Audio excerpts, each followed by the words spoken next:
पवार हे विजयी झालेले आहेत।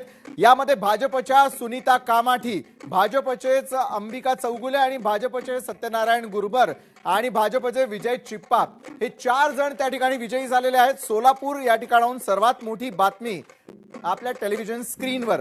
पाठोपाठ चंद्रपूर मधून देखील एक मोठी आणि महत्त्वाची ब्रेकिंग न्यूज। चंद्रपुरात काँग्रेसला मात्र फटका बसलेला आहे।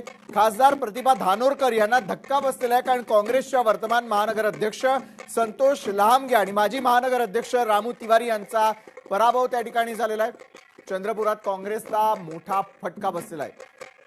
त्यानंतर मुंबई भाजपचे काशिश फुलवारिया विजयी झालेले आहेत। भाजपच्या गोटामध्ये आणि शिरपेचात आणखी एक मानाचा तुरा, कारण प्रभाग क्रमांक 151 मधून काशिश फुलवारिया यांनी विजय प्राप्त केलेला आहे। त्यामुळे मुंबईमधील भाजपची पोझिशन ही आणखी व्यवस्थित होत असल्याचं स्पष्टपणे आपल्याला दिसतंय।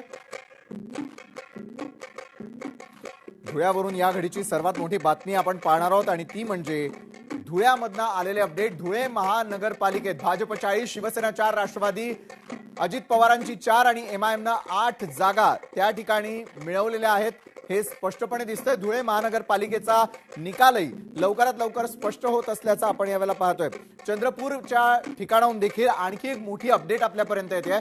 चंद्रपूरमध्ये प्रतिभा धानोरकरांना मात्र मोठा धक्का बसलेला आहे।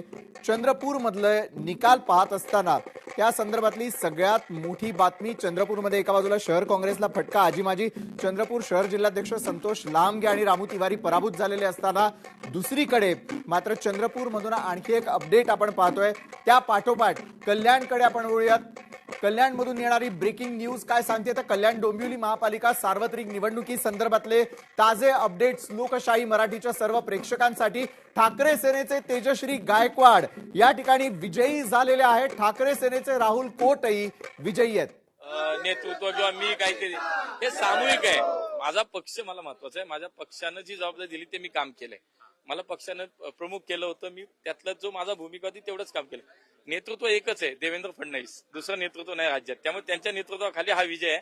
आमच्या सगळ्यांनी, पुण्यामधले सगळ्यांनी सामूहिक आमचं नेतृत्व आहे, त्या सगळ्यांनी मिळून काम केलंय, म्हणून हा विजय आहे। मुख्यमंत्र्यांचा काही फोन आला? अभिनंदन? मुख्यमंत्र्यांचा आत्ताच फोन येऊन गेला आणि त्यांनी सांगितलं की तुमच्या सगळ्या कार्यकर्त्यांचं अभिनंदन वगैरे, आणि खूप तेही समाधानी आनंदी आहेत की पुणेकरांनी पुन्हा एकदा त्यांच्या विजनला आणि त्यांच्या विचाराला, नेतृत्वाला या ठिकाणी स्वीकारलं आणि मत दिलंय। स्वबळावर सत्ता आता तुमची जवळपास निश्चित झालेली आहे, तर आता जे तुमचे मित्र पक्ष आहेत, जे तुम्ही राज्यामध्ये एकत्र आहात, त्यांना सोबत घेणार आहात का नाही? हा निर्णय काय माझ्या स्तरावरती होणार नाही। मी शेवटी मला इथली जबाबदारी दिली, मी ते काम केलं। त्यामुळे आता मला वाटत नाही की मी काही असं बोलावं। आज स्पष्ट बहुमत आमच्याकडे येतंय असं दिसतंय, आणि त्यामुळे मी तरी म्हणेन आता काही कोणी सत्तेत